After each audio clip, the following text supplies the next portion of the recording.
Well, welcome back to the channel. Today we're going to be working on this little Turf Tiger Scags 61-inch commercial mower. We got a few things we're going to be working on it. It needs to have the blades changed. It's got hydraulic belt on the back side there that drives your drive motors, and it needs some maintenance as well. So I'm going to be doing that here shortly. So if that's something that you're interested in seeing, stick around because it's coming up.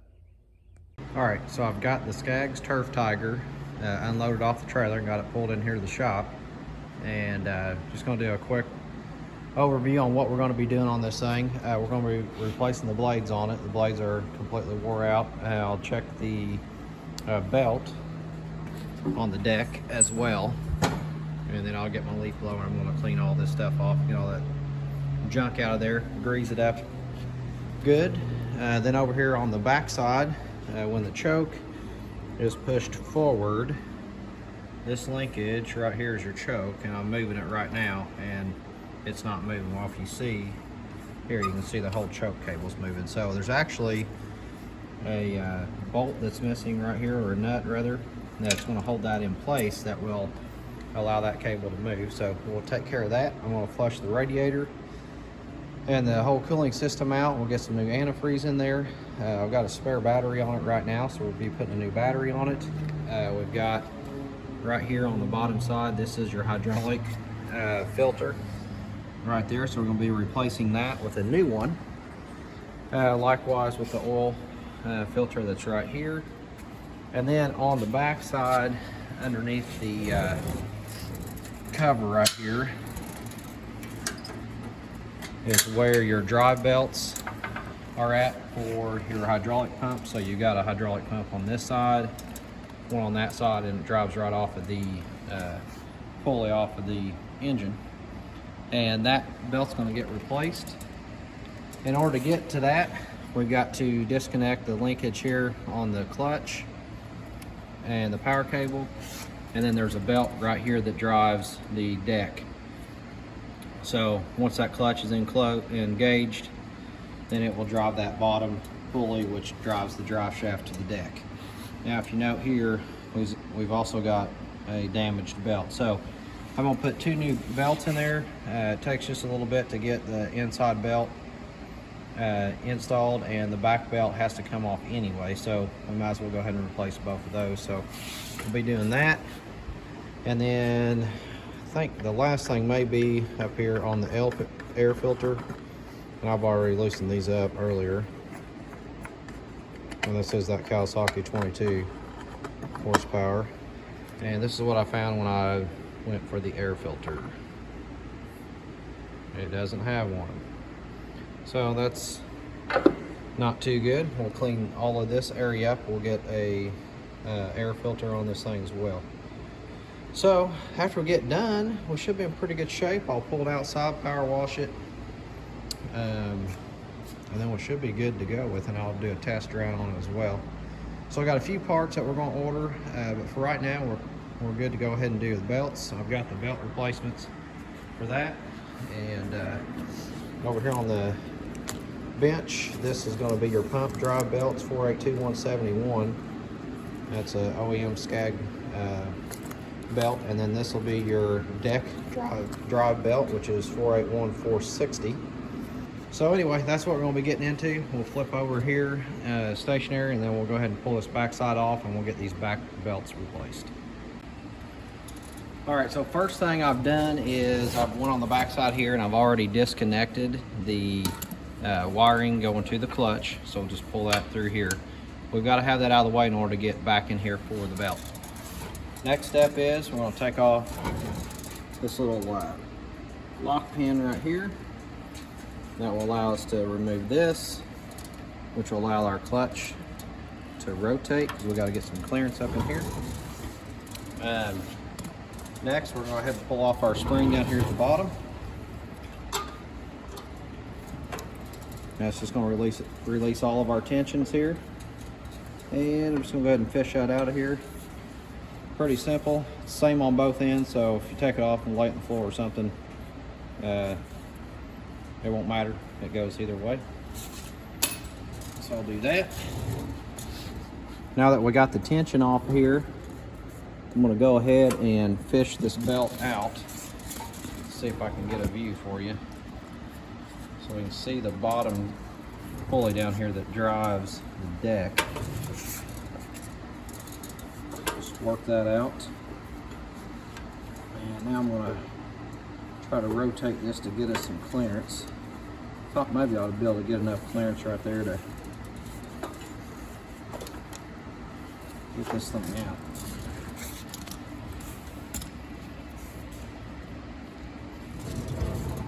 Alright, so we'll just work it around the end right here as well.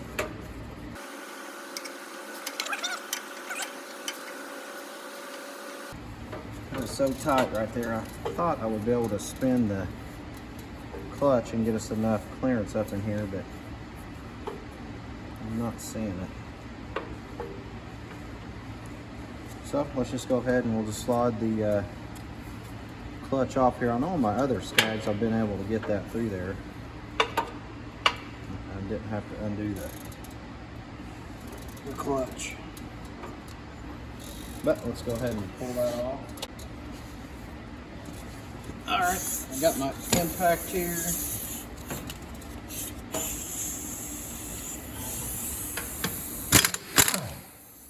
Get that off.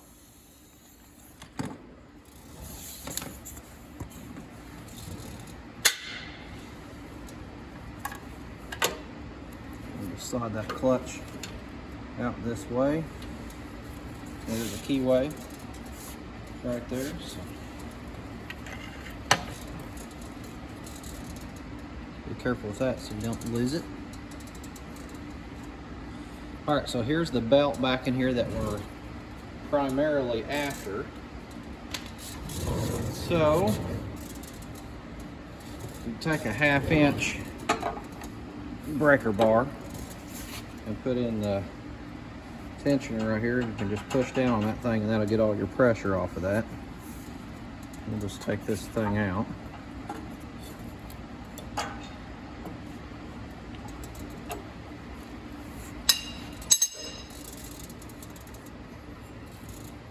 And here's the old belt. It's got a few places in it. Grab my new belt here. Like I said earlier, the belt is a 482-171, and that is the pump drive belt. So we'll go ahead and get that fed back in here.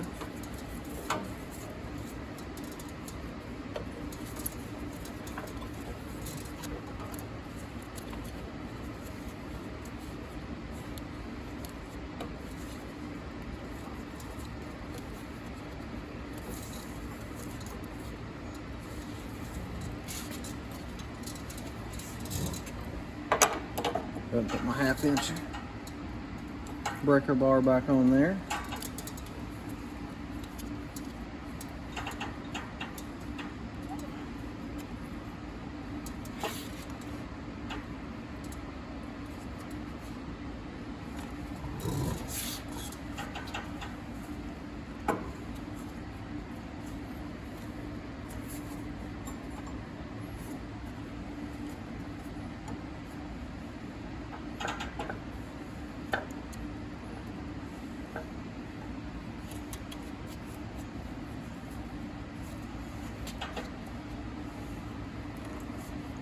Twist it on there like so.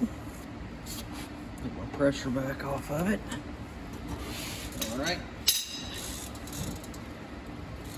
So if you recall, the last belt that was on there, this tensioner was way down in this area, so it had definitely stretched. I'm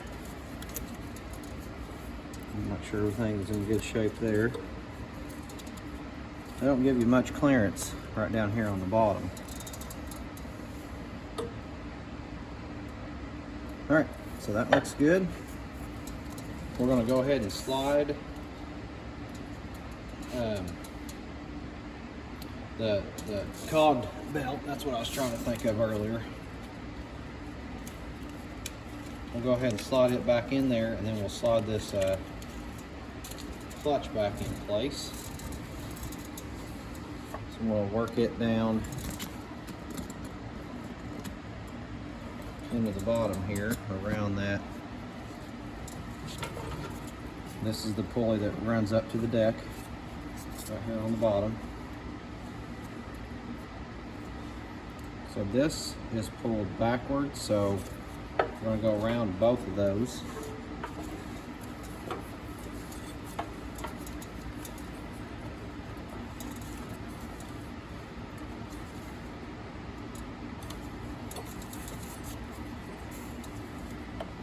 All right.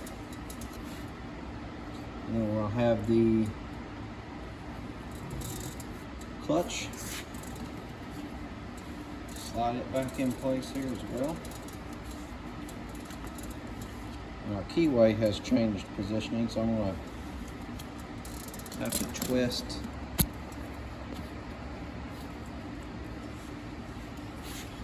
twist my clutch around to match it. So I need to move it while we're in close to the up position.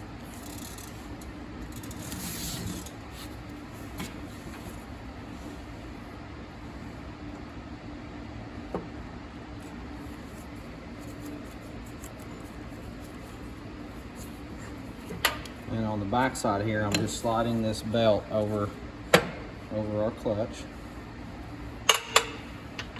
I'm gonna go ahead over here on the side and get the rod in place and feed through the wire. We'll go ahead and put our retainer clip back in place as well. Alright, so that leaves us to the bolt at the end. This is going to need some thread lock. I've done one of these in the past. I can't remember what exactly it needs, but I'm going to research that real quick, and then we'll put some thread lock and then we'll get this thing torqued back up. Alright, so I'm just going to put some blue Loctite on the bolt here, and we'll get that thing torqued up.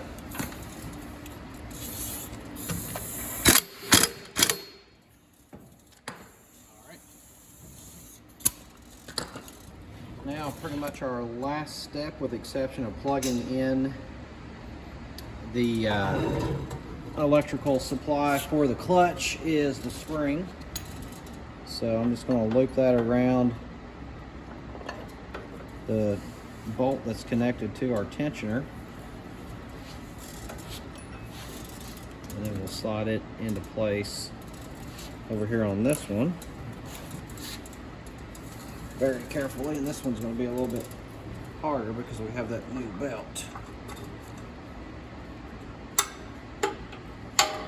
but it's doable. Okay, so we got all of that reassembled. We got our two new belts in there, and that's good to go.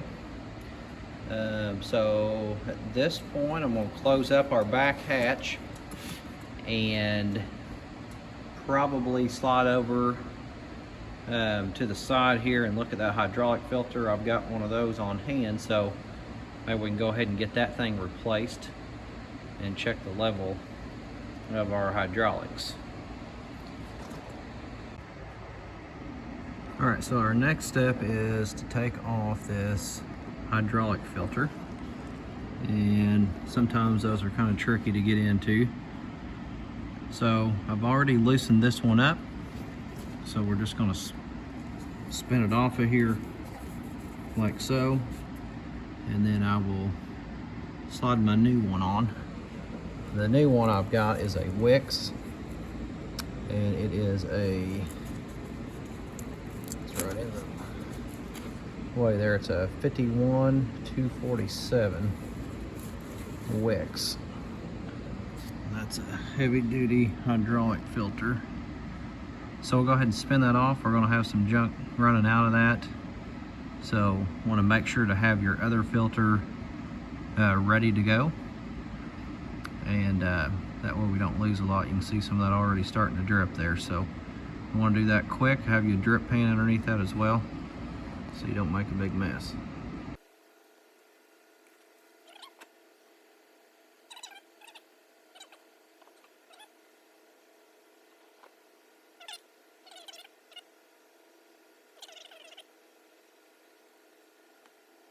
I'm gonna go ahead and wipe down the bottom side of the housing as well.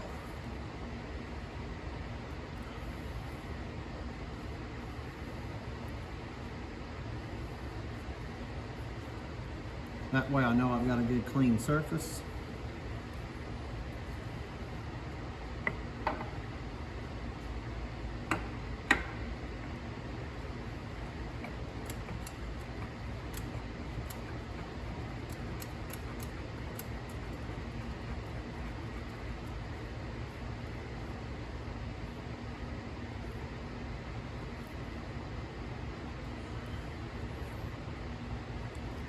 Okay.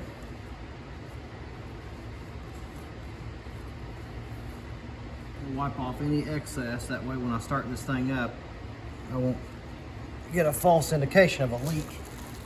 Something leaked on me.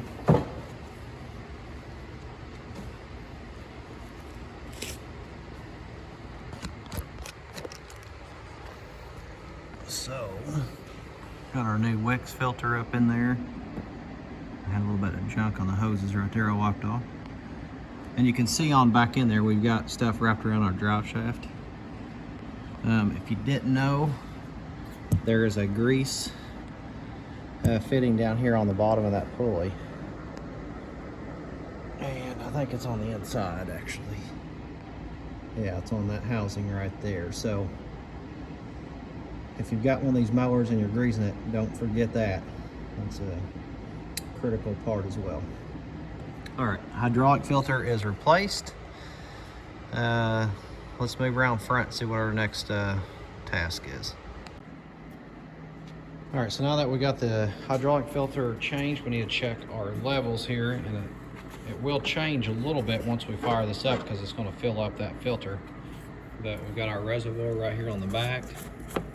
So we'll just open that up, and if you look down in there, yep, there's the level, and this will pull up, and I believe the height just needs to be where it's at the tube, and so we get about, you'll see it change about right there, so we're up in the tube.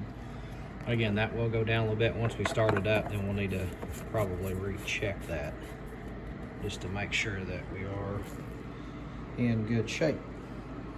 Okay, I think next I'm going to tackle this choke cable. Like I showed you earlier, whenever we push this thing forward to choke, it doesn't actually move the cable.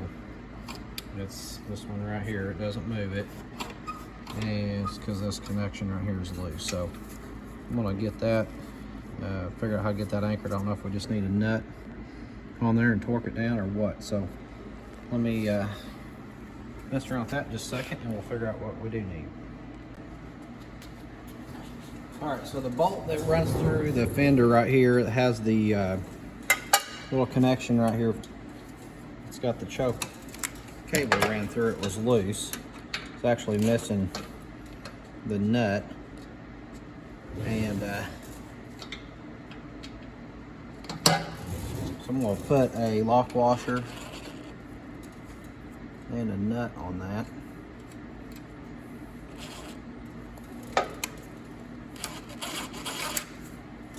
Like so, and that's a 1/2 inch.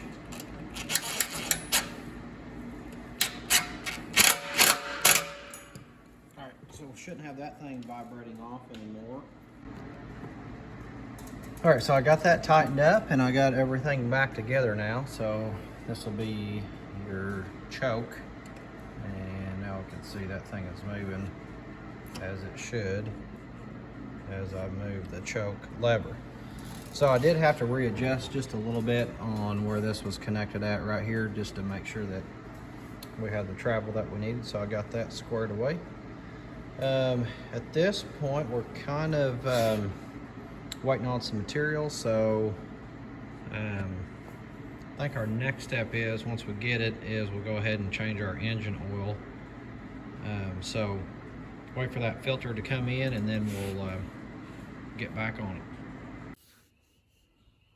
All right, so I got my Wix filters in. As you can see, I've got lots of projects going on here, but the one for the mower that we're going to need is this 51394 Wix. And if we just slide over here to the mower, I've actually kind of got ahead of myself here, and I've already changed it out, but right here is your spin-on filter. You just loosen that thing up and it'll drain right here in this little catch basin, and then drip down out of the bottom there into whatever you're using to catch your oil in. On the front side of this engine is where the drain is, and you can see it right there in the center of the screen. And you just have to put a 10mm wrench right here on the end here. Just loosen it up, and then you can use your fingers to open it up all of the way, and then it will drain down into whatever you're catching the oil with down here. So anyway, at this point I've got that done. I went ahead and put my 10W30 oil in it. It takes not quite 2 quarts, and I'm going to fire this thing up here in just a minute, and we'll use a little bit of that's going to go into that new filter. So right now I'm a little bit high on the level, but it'll go down obviously once it fills up the filter. So that is the oil piece of it. Next, probably going to go ahead and just grease the unit. There's a lot of different places for grease fittings. Most everybody knows what you got on the deck. There's a couple of places down on the back side underneath it there that are probably missed more often than not, so I want to touch on those. All right, so a couple of grease fittings that I want you to be aware of here. If you never had a Scag's, there's one right here on this back pulley. You can see it right there in the center. And that pulley is what has the drive belt from the clutch come down to it, and that's what drives the drive shaft. So on your universals up here, you also have a couple of fittings as well. One on this, one on the front, and then you've got one on the center of the shaft as well. Right where all that stuff's wrapped up, you got a fitting right there. So that's on the underneath side. Now there's one other place here that you need to be aware of, and that is right behind the wheel. So one common problem that can be found on these is you get a lot of this grass and stuff caked up on there, and that is holding in the heat on your drive motor. So you really want to make sure that you use a leaf blower or something and clean your mower off after every time you use it. But with that said, up front here, here's your brake, and there's a little fitting right there, a little grease fitting that's hidden. That's right up front, and that just basically just greases the mechanism for the brakes. I'm not sure how frequently you need to do that, but you need to know it's there to make sure that you at some point in time get some grease in that. So I'm going to go ahead and clean this off, and then we'll get that greased. I also want to touch a couple other places here. You got your pivot arm right here. You have a fitting on either side. And then your obvious places on your pulleys, the 2 end blades, and then the one right in the middle. Right there, you've got grease zerks on those. So with that said, I'm going to go ahead and get this thing greased up. There's a few other points that are obvious right up here on these levers on both sides. So nothing too crazy. And then your front hubs on your front wheels. So with that said, I'm going to get this thing greased, and we'll flip back over here in just a minute.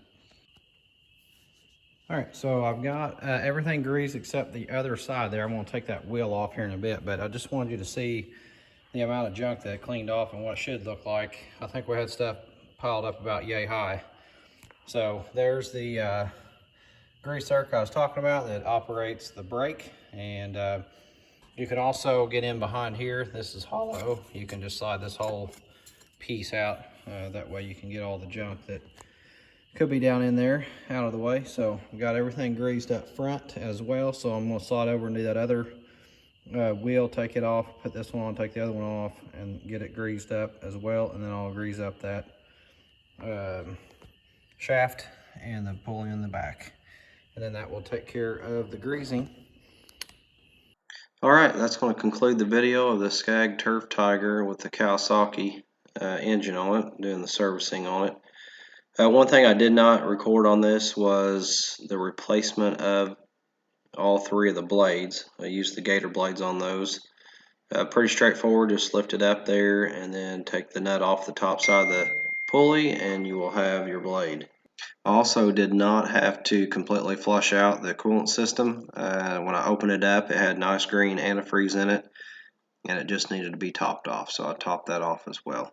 Anyway, hope this was helpful. Thanks for watching. Hit like, subscribe, share the video, and have a good day.